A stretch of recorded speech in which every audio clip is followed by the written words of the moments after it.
Hey, everybody. Welcome to the weekly wrap up. My name is Gareth Soloway, Chief Market Strategist here. In today's market, we saw a monstrous rally to the upside after Jerome Powell's Jackson Hole speech was more dovish than expected. And I think we saw a little weakness earlier this week in the markets with profit taking as people were holding their breath. People somewhat worrying that Jerome Powell may come out and say no rate cut in September. Instead, he said the labor market weakness warrants rate cuts. And what we saw is the chance of a rate cut in September went from about 70% to 90+%. So it looks like we are getting one in September, and then there'll be one more rate cut the rest of the year. Now, prior to this, we saw the market pricing in 2 rate cuts. But again, there was this little bit of angst that Jerome Powell may push back on rate cuts because of the recent PPI data. Now, this is where it gets a little concerning. So listen, the markets react to the instantaneous data. That is, a rate cut is coming. The 10-year yield is falling. The dollar is falling. The markets are rallying. But what is he seeing in the labor market? Now, we already saw the labor data from last month that was very, very weak, plus the revisions. But if he's so eager to cut rates when you essentially have higher inflation by far than the 2% that the Fed has targeted, you have to start asking yourself, what is he seeing in the labor market or in the economy that warrants rate cuts, even with inflation between 3 and 4%?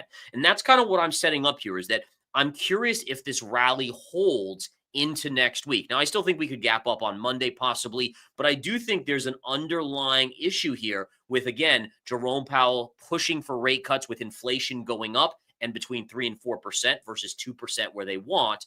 And again, what is causing him to feel the need to get rate cuts in there? And this is just, again, thoughts, food for thought. We'll have to see what happens with the markets next week. Now, let's get into the charts as we always do. If we take a look on this Friday, markets are just about to close. S&P is up 1.4%. So again, 1.4% gain on the S&P. Not a huge move, but look at, on a technical analysis basis, the beauty of this, right? We have our trend line going back to October of 2023, connecting through the lows we broke down, and then that became the marker for the highs. We then have the lows connecting since May of 2025, and sure enough, a couple days ago, we tagged that line. What happened? We saw a big rally today back up. Now, we can generate based on logic and probability that if the S&P rallies up here into this trend line at around 65.20, we should have a major resistance point there. And again, that kind of limits the upside from where we currently are to only about 60 or 58 points further to the upside until it runs into its first test of resistance. And again, notice I'm not using any crazy things. It's simply a trend line that has been respected now 2 times in a row. Therefore, who are we to say that it won't respect it this time? And you would assume a pullback off that level if we get there. Now, on the other side of the coin, if we start heading back down, if we ever break this yellow trend line, which eventually I do think we do, that's where the floodgates open. Notice again, I've given you guys probabilities. Remember, first, second, and third hit are really never favored to break, right? The trend lines rarely break on first, second, and thirds. Fourth is a 50-50, as I've said many times over. And once you go up and don't break on the fourth, the next time down, it's 60-40. If it bounces again, 70-30. The point being is that the more hits starting at number 4 on a trend line, the odds go up each time that you will see a breakdown. So we'll have to watch this very closely as these 2 trend lines are getting closer and closer together. Take a look at the QQQ. Q's briefly closed below yesterday. We never confirmed the breakdown, so I was always suspect. Even in yesterday's chatter, we talked about how this was always something you have to be careful of because institutions love to fake retail investors out. And sure enough, we got a pop here. And then the last thing I want to point out, this is something I went over in the game plan on the S&P futures, guys. And I hypothesized this result. So again, if you are someone who tunes in on Verified Investing's YouTube or on our homepage, verifiedinvesting.com, you heard me this morning say this is very suspect, where overnight the futures were selling. We were down pretty sharply. And then all of a sudden, as if Jerome Powell's comments got out to certain individuals, the market turned around early in the overnight. At 3 in the morning, we started to rally all the way up. and continued to rally into the open, into those comments, as if certain people got insider information from, again, whether it was getting his notes, whether he mentioned something, then someone else said something to someone else. But I did put that out there this morning in the game plan and said this is a very real possibility. We've seen this more and more in the last probably 6 months than I have in years of insider information on economic data, as well as Fed decision stuff leaking out and not getting to the public, but going to certain individuals that then make a ton of money off of it by buying futures or options or whatever they do. All right, on we go. The dollar breaking lower today. I did say that the dollar had been quiet for days. We were just waiting on Jerome Powell. Remember that anytime the Fed is more dovish, it means that they're more likely to go and lower rates. That means more money can be lent or will be lent, essentially more money in the system that dilutes dollars. And so you go down. And also remember, this was a great call this morning and the past few days. This is your flagpole, and this is your bear flag of consolidation, favoring a downside move. Another one that I've been steadfast on, the 10-year yield. Here it is. Broke the wedge, confirmed the wedge, so it was a confirmed breakdown. Then bear flagged, starting to come down. Yields falling today about 0.07% to 4.25%. And again, classic pattern recognition there. And again, that was the high probability move coming in here. Now, one other trade I gave this morning in the game plan on Friday morning was this trade. I said, guys, you got to buy the breakout here and the retrace to the scene of the crime on the IWM. Look at the IWM today, up 4% on the day. Incredible, incredible, incredible move there. Wow, what a move. 4% in an index in one day, but that's what it was. And honestly, I think it's going to go higher. Now, again, do you chase it up here? That's, I don't like to chase, but the point being is, on pullbacks, this should go higher, and you buy the pullbacks. NVIDIA today got a little bit of a reprieve. Notice, again, even though it has broken this trend line and gotten a bounce, this chart would still be looked at in a negative bias stance. Now, you might say, why? Well, because just simply put, as simple as it gets, the trend line's been broken. So unless NVIDIA regains the trend line, then you could expect maybe a push up into that trend line, but then you would expect another bigger fall. I still think NVIDIA's buy, again, and by the way, NVIDIA reports earnings next week, so we'll see. But eventually it should come back to this 153 former high pivot. And again, it's now, the clock is ticking now on NVIDIA for downside versus when it was staying above the trend line. It could have honestly continued that way for a longer period, but once it breaks, reality starts to set in. Palantir today, this is an interesting one, folks. Palantir, only a small bounce, 1.63%. If this was a month ago, this stock would have been up 7% today. All right, so that to me tells me again that there is continued to be either retailers selling or institutions continue to unload this one. It did hold support right here. You can see my trend line this week where I called out where it should get a bounce, and it did get a bounce. But now this is price action today is very, very weak. Don't be surprised to see this down next week. All right, XLF, this is the financials. Financials hit a resistance line today. Be very aware of that. This financials, the XLF, which is the ETF for the financial sector, this technically would be a sell signal here because, again, every time, look, pull back, pull back, pull back. Every time you hit that trend line, you're pulling back. And so you don't try to reinvent the wheel here. You just say, okay, it's hitting that trend line.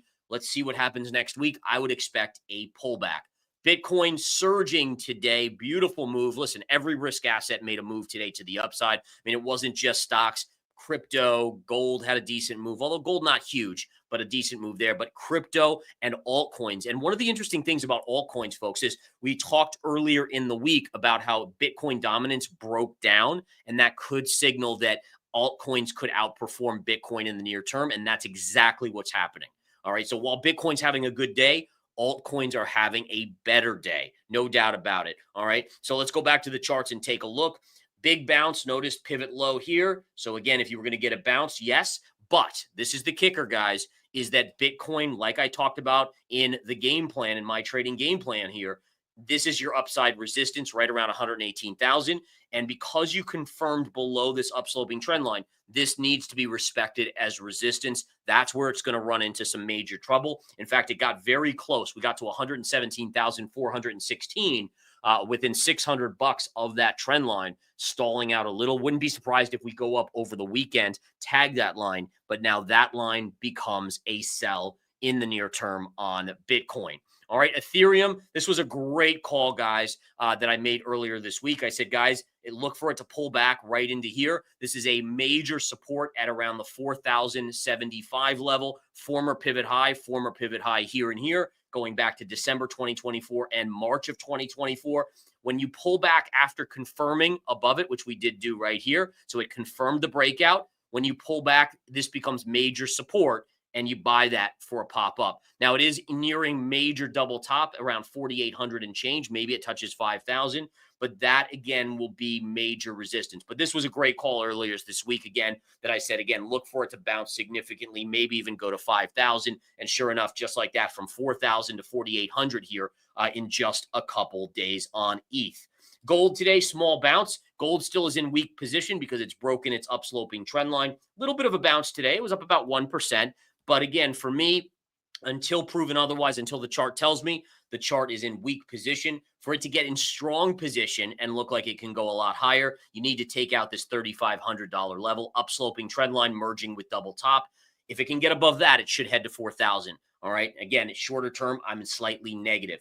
Beautiful rally on silver today, still not at resistance, so it could go up a little bit more early next week. But once it gets up to about $39.80 or so to $40, that's going to be the big test. As we see zooming out, there's an upsloping trend line right there that continues to lurk and be significant resistance. So watch that $40-ish level on silver. If it can bust through $40, it should go back to 48. But again, make sure it closes above and confirms. Don't get whipped out of the trade by the big players there. They will be playing your emotions at that key $40 even number. Oil today, inching back up. You can see we kind of talked about this earlier, maybe pushing back up into this former support, now resistance line. And then you would expect that next leg down on oil. But oil eking out a small gain today. And poor natural gas just keeps going lower. Not to be surprising here, though, right? We talked about this all week, how this was in weak position and should continue down. $2.63 still looms large. We're now basically within about 13 to 14 cents on nat gas of that key support. I actually like it for a bounce there. I likely will play it in my smart money commodities swing trade service on the long side there. And again, that's one to keep an eye on. All right, so let's summarize here, folks, because this is some big stuff. We got the Jackson Hole speech behind us. It's done for the year. Now, listen, we have a rate decision coming in September. I think September 17th, I believe, something like that. At this point, it looks like a rate cut. But I think what you're going to see amongst bigger institutions is realization that the Fed being willing to start cutting rates with inflation going up and the labor market weakening. That's called stagflation. Is not a good long-term scenario. It is not good whatsoever. And I do think institutions will utilize this upside to continue to unload into retail investors. In addition, remember the NVIDIA chart. NVIDIA has broken. So yes, it can bounce. It can even retrace to that trend line, but that is now in weak position. That to me is the market. NVIDIA is the market, $4.5 trillion market cap. It just is what it is. All right. So these are things we have to monitor.